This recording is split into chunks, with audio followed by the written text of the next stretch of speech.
The discovery channel کے معزز دوستوں، میں ہوں ماجد ملک اور آپ تمام دیکھنے اور سننے والوں کو السلام علیکم۔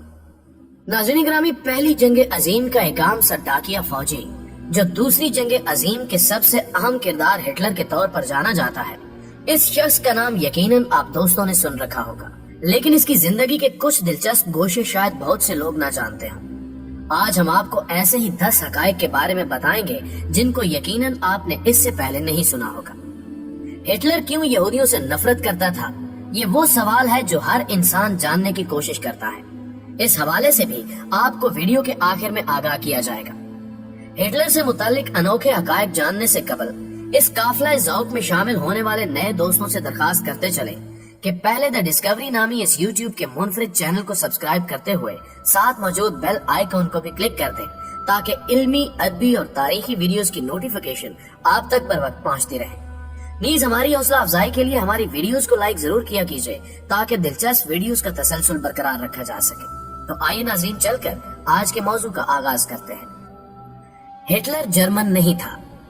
ناظرین گرامی، ہٹلر جو جرمنی کا سفاک ترین جرنیل کہلایا جاتا ہے، دراصل اس کا تعلق جرمنی سے نہیں تھا، بلکہ وہ جرمنی کے مشرقی ہمسایہ ملک آسٹریا ہنگری میں پیدا ہوا تھا، جو اب آسٹریا اور ہنگری نام کے 2 ممالک میں تقسیم ہو چکا ہے۔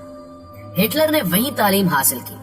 اپنے والدین کے مرنے کے بعد اس نے مصور کے طور پر اپنا مستقبل بنانے کی کوشش کی، لیکن اس شعبے میں وہ پوری طرح ناکام رہا۔ کم آمدنی کے باعث اس کی جوانی کی ابتدا تنگ دستی سے ہوئی اور اس میں احساس کمتری نے گھر کر لیا۔ آگے چل کر یہی اس کی سفاکیت کی وجہ بنی۔ ناظرین گرامی، ہٹلر نے جب مصور کے طور پر خود کو ناکام پایا تو اس نے فوج میں ملازمت کا سوچا، تاہم آسٹریا ہنگری کی فوج نے ہٹلر کو فوج میں بھرتی کرنے سے انکار کر دیا۔ جنگ عظیم اول کا آغاز ہوا تو بے روزگاری سے تنگ ہٹلر نے اپنے ملک آسٹریا ہنگری کی فوج میں بھرتی ہونے کے لیے امتحان دیا، لیکن اسے بھرتی کرنے سے انکار کر دیا گیا۔ کمانڈر نے ہٹلر سے کہا کہ تم اتنے کمزور ہو کہ رائفل نہیں اٹھا سکتے، جنگ کیا خاک لڑو گے۔ مگر تاریخ نے دیکھا کہ چند سالوں بعد ہٹلر نے وہ رتبہ حاصل کیا جس کا کوئی تصور بھی نہیں کر سکتا تھا۔ پیارے دوستو، ہٹلر اپنے باپ سے نفرت اور ماں سے عشق کرتا تھا۔ ہٹلر نے اپنے باپ کے مرنے کے بعد ہی جلد ہی اس کی قبر پر جانا چھوڑ دیا۔ وہ اس کے سخت گیر رویے کی وجہ سے اس سے نفرت کرتا تھا، لیکن اسے اپنی ماں سے بے حد محبت تھی، یہاں تک کہ دوسری جنگ عظیم میں جب اس کی شکست یقینی ہو گئی تو وہ ایک زیر زمین بنکر میں جا چھپا۔ اسی بنکر میں اس نے خودکشی کر کے اپنی زندگی کا خاتمہ کر لیا۔ اس بنکر کے ایک کونے میں ہٹلر نے اپنی ماں کی تصویر لٹکا رکھی تھی۔ دوستو، وہ مصور بننا چاہتا تھا۔ وقت انسان کو انسان سے کیا بنا دیتا ہے۔ ہٹلر نے آغاز جوانی میں ایک عظیم مصور بننے کا خواب دیکھا۔ ماں کی وفات کے بعد وہ تصویریں بنا کر کھاتی پیتی محفلوں میں انہیں بیچ کر روزی روٹی کماتا، لیکن برا ہو آسٹریا اور ہنگری کے ولی عہد پر چلنے والی گولی کا، جس سے پہلی جنگ عظیم چھڑ گئی۔ اس جنگ کی وجہ سے عالمی فوجیں اپنا بھرتی کا معیار کم کرنے پر مجبور ہو گئی۔ کمزور لوگوں کو بھی اچھے پیسوں پر فوج میں بھرتی کیا جانے لگا اور ہٹلر بھی آسانی سے فوج میں بھرتی ہو گیا۔ بعد میں جب ہٹلر نے نازی تنظیم کھڑی کی تو مصوری کی مہارت اس کے بہت کام آئی۔ اپنی تنظیم کا لوگو اور جھنڈا ہٹلر نے اپنے ہاتھ سے تخلیق کیا تھا۔ اپنی فوج کی وردی اور بیجز بھی اسی نے ڈیزائن کیے۔ گو کہ وہ سفاکیت میں کسی کا ثانی نہیں رکھتا تھا، لیکن حقیقت میں وہ ایک عظیم لیڈر کہلایا جاتا ہے۔ ناظرین گرامی، ایک انگلش فوجی جس کے نشانے پر ہٹلر تھا، ہنری ٹینڈی، وہ برطانوی فوجی جو ایک گولی سے ہٹلر کو قتل کر سکتا تھا، اگر وہ ٹریگر دبا دیتا تو شاید 20ویں صدی کی تاریخ مختلف ہوتی۔ ہنری ٹینڈی برطانوی فوج کا 26 سالہ جوان تھا۔ جب خندقوں کی لڑائی میں جرمن فوج کی شکست ہوئی اور فوج بھاگنا شروع ہوئی تو ایک موقع پر ہٹلر ٹھوکر کھا کر نیچے گر گیا۔ اس کے پیچھے برطانوی فوجی تھے جو بھاگتے جرمنوں پر فائر کر رہے تھے۔ ہٹلر لاشوں پر گر گیا۔ چند لمحے بعد اٹھا تو اس کے ہاتھوں میں اسلحہ بھی نہیں تھا۔ اس نے پیچھے مڑ کر دیکھا تو وہاں ایک برطانوی فوجی اس پر رائفل تانے کھڑا تھا۔ اس وقت ہٹلر کی آنکھوں میں شاید موت کے سائے لہرائے ہوں گے، لیکن کئی لمحے گزر گئے اور برطانوی فوجی نے فائر نہیں کیا۔ برطانوی فوجی بھی تنہا تھا، اس لیے شاید کسی اور طرف سے بھی فائر نہیں آیا۔ کچھ دیر بعد ہٹلر بھانپ گیا کہ برطانوی فوجی اسے نکل جانے کا موقع دے رہا ہے۔ ہٹلر سر نیچے کر کے ایک طرف کو نکل گیا۔ بہت عرصے بعد جب جنگ عظیم کی تصاویر شائع ہوئی تو ایک تصویر میں ہٹلر نے ہنری کو پہچان لیا اور اس کے بارے میں مزید معلومات حاصل کی۔ دوسری جنگ عظیم سے پہلے ایک بار برطانوی وزیر اعظم چیمبرلین جب ہٹلر سے ملنے آیا تو ہٹلر نے ہنری ٹینی کا شکریہ ادا کرنے کی درخواست کی۔ چیمبرلین نے ہٹلر سے وعدہ کیا کہ وہ لندن پہنچتے ہی ہنری کو فون کرے گا اور ہٹلر کے جذبات اس تک پہنچا دے گا۔ اس طرح ہٹلر نے اپنے محسن کا شکریہ ادا کیا، کیونکہ ایک گولی ہٹلر کو موت کے گھاٹ اتار سکتی اور یوں کئی یہودی اس سفاک قاتل کے ہاتھوں قتل نہ ہوتے۔ دوستو، پہلی جنگ عظیم جو کہ ہٹلر نے ایک عام فوجی کے طور پر لڑی، اسی میں وہ اتحادیوں کے کیمیکل ہتھیاروں کا شکار ہوا، جس کی وجہ سے چند دنوں کے لیے وہ اندھا بھی ہوا، لیکن پھر مختصر علاج کے بعد بصارت ایک بار پھر سے کام کرنے لگی۔ عین ممکن تھا کہ علاج کے بعد اسے دکھائی نہ پڑتا، لیکن قدرت کو کچھ اور ہی منظور تھا۔ ناظرین، ہٹلر کو اپنی 23 سالہ بھتیجی گیلی راوا سے عشق ہو گیا تھا۔ گیلی نے ایک بار اپنی ایک دوست سے کہا کہ میرا چچا مجھ سے ایسے ایسے مطالبے کرتا ہے کہ کسی کو بتاؤں تو وہ یقین نہ کرے، لیکن یہ راز زیادہ دیر تک چھپا نہ رہا اور یہ سکینڈل اخبارات میں دھول اڑانے لگا۔ ہٹلر کی زندگی تلخ ترین ہو گئی۔ ہٹلر کو اپنا سیاسی کیریئر ختم ہوتا نظر آنے لگا۔ اس کے سوشلسٹ مخالفین نے آسمان سر پر اٹھا لیا۔ دوسری جانب گیلی ان واقعات سے دل برداشتہ ہو گئی، کیونکہ اس پر ناجائز تعلقات کے الزام لگائے جانے لگے۔ یہ دیکھ کر گیلی نے خودکشی کر لی، جسے مخالفین نے قتل قرار دیا۔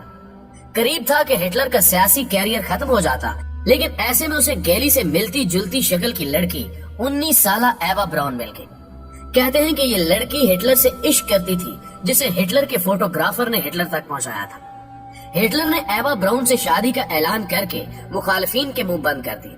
یہ اور بات ہے کہ ہٹلر نے ایوا براؤن سے شادی کا وعدہ پورا نہیں کیا، البتہ اپنی موت سے چند گھنٹے پہلے اس نے ایوا سے شادی کر لی، جس کے بعد اس نوبیاہتا جوڑے یعنی ہٹلر اور ایوا نے خودکشی کی۔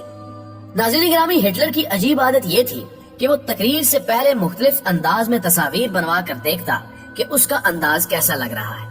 اس کام کے لیے اس نے ایک مستقل فوٹوگرافر رکھا ہوا تھا۔ کہا جاتا ہے کہ چونکہ وہ ایک مصور رہ چکا تھا اور اسے علم تھا کہ انسان کے مر جانے کے بعد تصاویر اس کی باقیات ہوتی ہیں، اس نظریے کا اظہار ہٹلر نے اپنے ایک قریبی ساتھی سے بھی کیا تھا، جبکہ چند افراد مانتے ہیں کہ وہ ظاہری عزت کے لیے ایسا کرتا تھا۔ دی ڈسکوری کے معزز دوستو، ہٹلر کو اس کی مونچھوں کی وجہ سے بھی شہرت ملی۔ ہٹلر جیسی مونچھیں جرمنی میں پہلے سے رواج پا چکی تھی، لیکن ہٹلر نے یہ مونچھیں ایک خاص وجہ سے تراشی تھی۔ وہ وجہ یہ تھی کہ ہٹلر جنگ میں ایک خندق میں چھپا بیٹھا تھا کہ اتحادیوں نے گیس شیل پھینک دیا۔ گیس شیل کے زہریلے دھوئیں سے بچنے کے لیے ہٹلر نے جب دستیاب ماسک پہننے کی کوشش کی تو وہ اس کی بڑی بڑی مونچھوں سے الجھنے لگا، جس پر ہٹلر ماسک نہ پہن سکا اور مجبوراً کئی سیکنڈ تک اسے سانس روکنا پڑا۔ گیس کا اثر ختم ہوتے ہی اس نے لمبا سانس لیا اور جتنی مونچھیں ماسک پہننے میں رکاوٹ بن رہی تھی وہ اندازے سے کاٹ تھی، کیونکہ گیس شیل کسی بھی وقت دوبارہ آ سکتا تھا۔ ہٹلر کو اپنی زندگی مونچھوں سے زیادہ پیاری تھی۔ بعد میں اس نے انہی مونچھوں کے سٹائل کو ہمیشہ کے لیے برقرار رکھا، جو آج تک اس کی پہچان ہے۔ ناظرین گرامی، اب بات کرتے ہیں سب سے اہم سوال کی، یعنی ہٹلر کو یہودیوں سے نفرت کیوں تھی؟ یہ وہ سوال ہے جس کا جواب حاصل کرنے کے لیے کئی کتابیں لکھی گئی، مگر سب سے درست بات یہ ہے کہ ہٹلر جرمن قوم کو دنیا کی بہترین قوم سمجھتا تھا۔ اس کا خیال تھا کہ صرف جرمن قوم ہی دنیا پر حکمرانی کا حق رکھتی ہے اور بہتر انسانی ماحول کے لیے ضروری ہے کہ غلام اور نیچ قومیں ختم کر دی جائیں۔ یہ انسان کی ترقی میں رکاوٹ ہے۔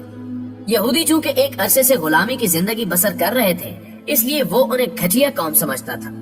مزید یہ کہ پہلی جنگ عظیم میں یہودیوں نے درپردہ جرمن مفاد کے خلاف برطانیہ اور اس کے اتحادیوں کا ساتھ دیا تھا۔ جرمنی میں رہتے ہوئے جرمنی کے خلاف کام کرنا ہٹلر کے نزدیک ناقابل معافی جرم تھا۔ وہ ان کی پرانی تاریخ سے بھی واقف تھا کہ کیسے انہوں نے اللہ کے پیغمبروں سے بدعہدی کی، اور ایک عیسائی ہونے کے ناطے وہ اس سے بھی واقف تھا کہ یہ یہودی علماء ہی تھے جنہوں نے حضرت عیسیٰ علیہ السلام کو پھانسی دلوانے میں کلیدی کردار ادا کیا تھا۔ اس لیے وہ انہیں ایک لعنت زدہ نسل سمجھتا تھا اور دنیا کو یہودیوں سے پاک کر دینا چاہتا تھا۔ لیکن تلخ حقیقت یہ ہے کہ جب اللہ سزا دیتا ہے تو انصاف سے دیتا ہے اور اس میں ظلم کا پہلو نہیں ہوتا۔ انسان جب خدائی ٹھیکیدار بن جائے تو پھر ہولو کاسٹ بھی ہوتا ہے اور سکوت بغداد بھی۔ ایسا ہر واقعہ سفاکیت و حیوانیت کی مثال بن جاتا ہے۔ ہٹلر کی یہود دشمنی کی ایک اور وجہ یہ بیان کی جاتی ہے کہ ہٹلر دراصل ایک یہودی کی ناجائز اولاد تھا۔ اس کی ماں چونکہ جرمن تھی، اس لیے وہ اپنی ماں کے ساتھ ہونے والی زیادتی کا انتقام پوری یہودی قوم سے لینا چاہتا تھا، لیکن مورخین اس وجہ کو زیادہ وزن دینے کے لیے تیار نہیں۔ دوستو، ہمیں امید ہے کہ آج کی اس دلچسپ ویڈیو نے آپ کے علم میں ضرور اضافہ کیا ہوگا۔ ویڈیو پسند آنے کی صورت میں سے لائک کیجیے، دوستوں کے ساتھ فیس بک اور واٹس ایپ پر شیئر کرتے ہوئے ہماری حوصلہ افزائی بھی کیجیے، اور کمنٹ سیکشن میں ہمیں اپنی قیمتی تجاویز سے ضرور آگاہ رکھیے گا۔ آج کی ویڈیو میں بس اتنا ہی۔ اگلی ویڈیو تک کے لیے اللہ نگہبان۔